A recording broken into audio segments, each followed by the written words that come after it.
Willie D Live. What's up, family? Let's talk about an uncivilized mutt. We got a Florida police officer who punched a 16-year-old boy in the face, allegedly because he was jaywalking. That's it, fam. Oh, and did I tell you that he admitted to it? Proudly admitted. Check it out. And we start with viral video on social media showing a local teen getting punched in the face by a JSO officer. It happens quick, so we slowed it down for you. It happened following a teen takeover in Blue Cypress Park, and this came moments after JSO shut that park down in Arlington Wednesday night. I'm Tanika Hughes. I'm Yana Gravino in tonight for Ben Becker. Action News Jack's Jessica Salinas is live there now. And Jessica, you spoke with that teen's mother about this. And the mom is the one that posted that video on social media. She didn't want to do an interview today, but said she was shocked by the officer's actions. And she recorded her interaction with that officer moments after her 16-year-old son was arrested.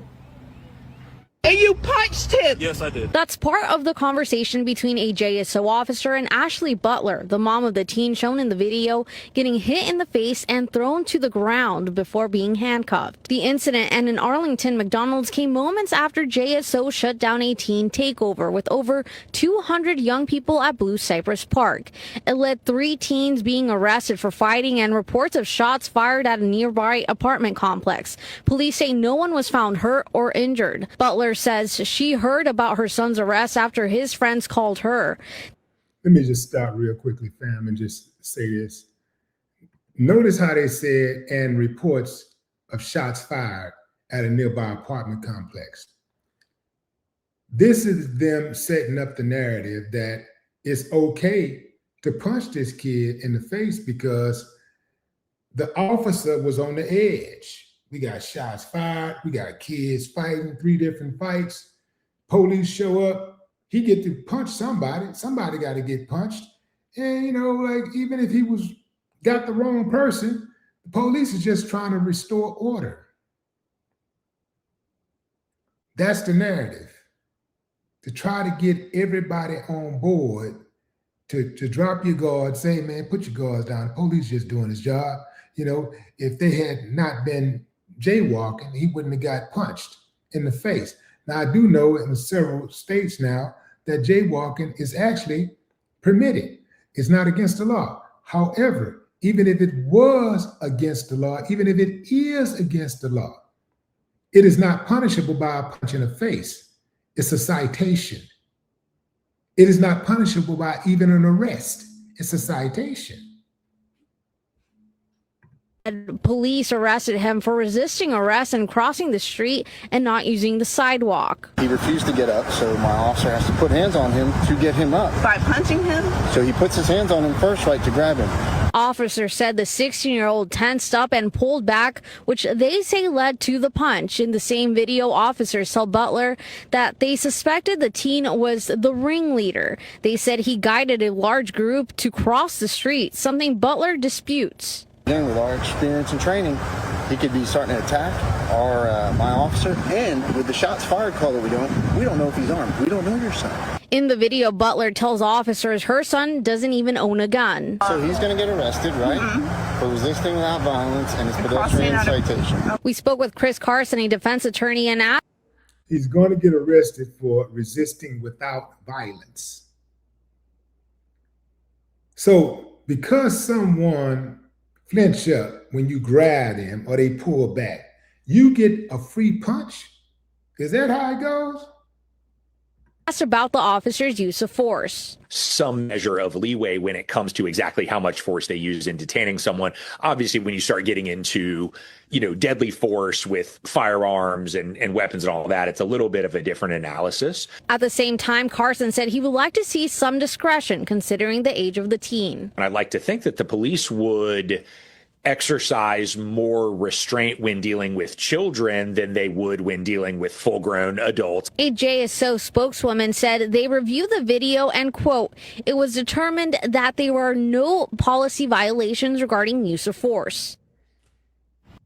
Once again, We have investigated ourselves and we have determined that we have done nothing wrong. Uncles, daddies, cousins, homies, where y'all at? Yeah, fam, straight up, straight up. Where you at? The boy was 16 years old. Even if he wasn't 16, he didn't deserve to be punched in the face just because he pulled back. Okay, he flinched and pulled back. That don't give you a damn reason to swing on him. Okay, you just get a little bit more aggressive and you take him down. He could accomplish the exact same thing that he accomplished without punching the boy in the face. He still took him down. He punched him in the face and took him down. He clearly manhandled the boy. The boy is 16 years old. He clearly manhandled him. He clearly was not afraid for his life.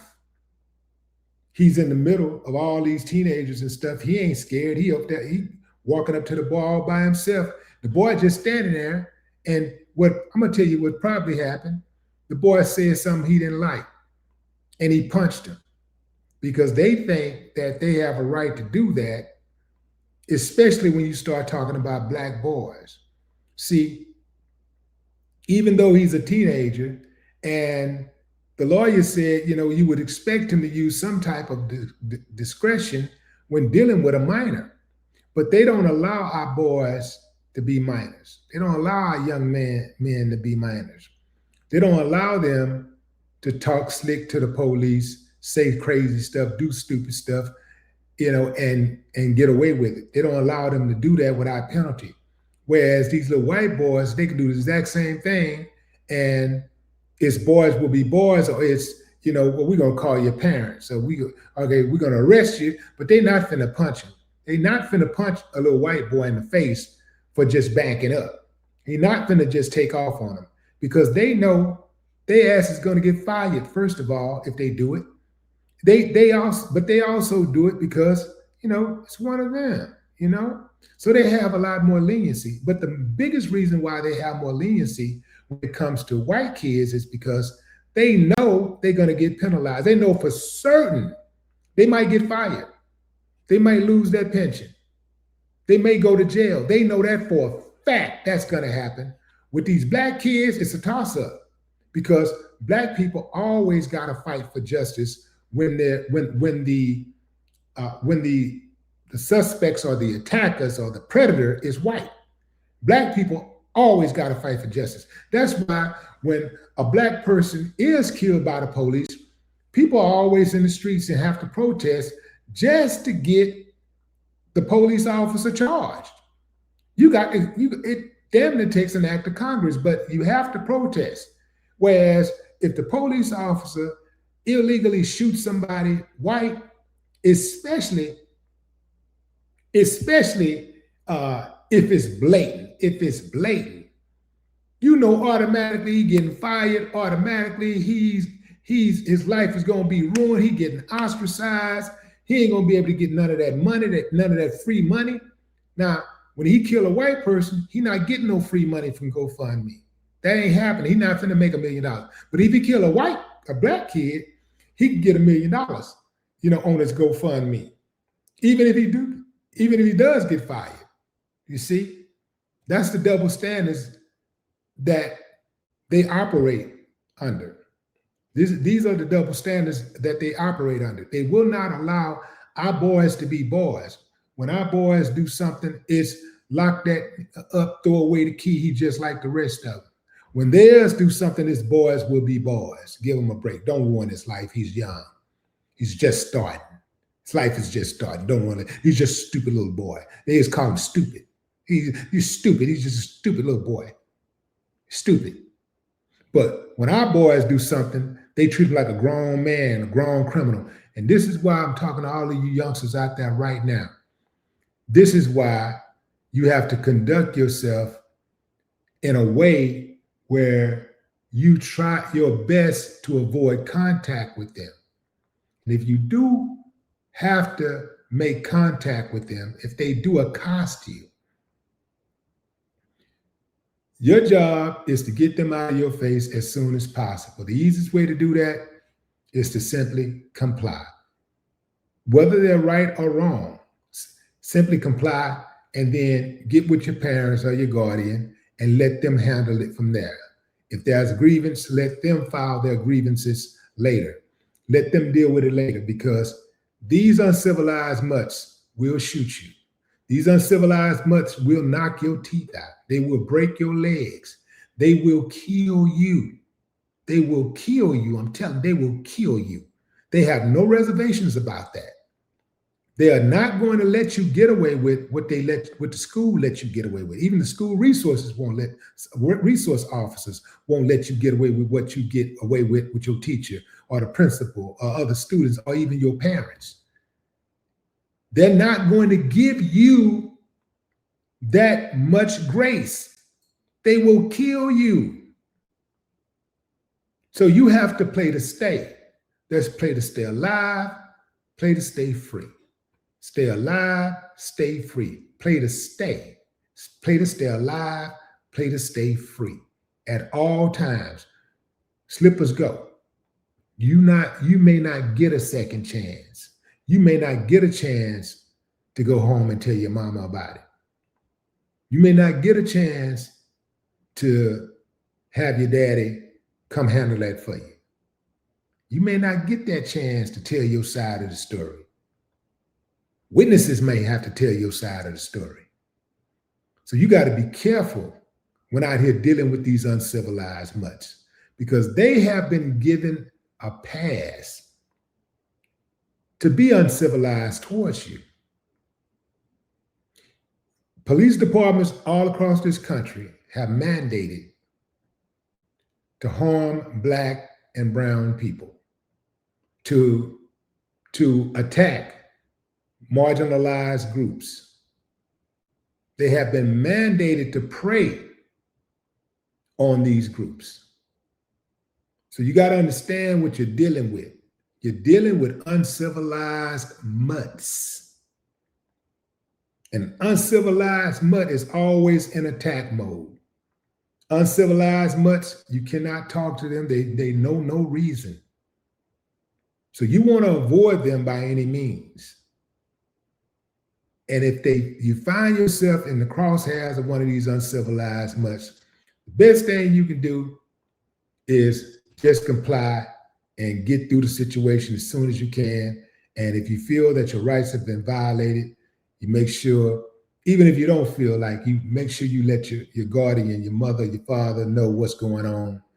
And because you may think you wasn't violated, and they say, no, we're taking this higher. We got to sue. Like, they absolutely are going to sue this fool, and they're going to get paid, but that don't fix what happened to that youngster. He done bust that youngster in his face. And, he may have breathing problems for the rest of his life. We don't know what damage he did to his nasal passage. We don't know. But also, he's experiencing trauma for the rest of his life. Because now, how is he going to interact the next time a police officer, he sees a police officer? Even if that police officer don't mean to harm him, first thing gonna come to his mind is his head's gonna be spinning like, oh, what is he gonna try? Is he gonna try to hit me in the face too? His anxiety level is going to be out of the roof.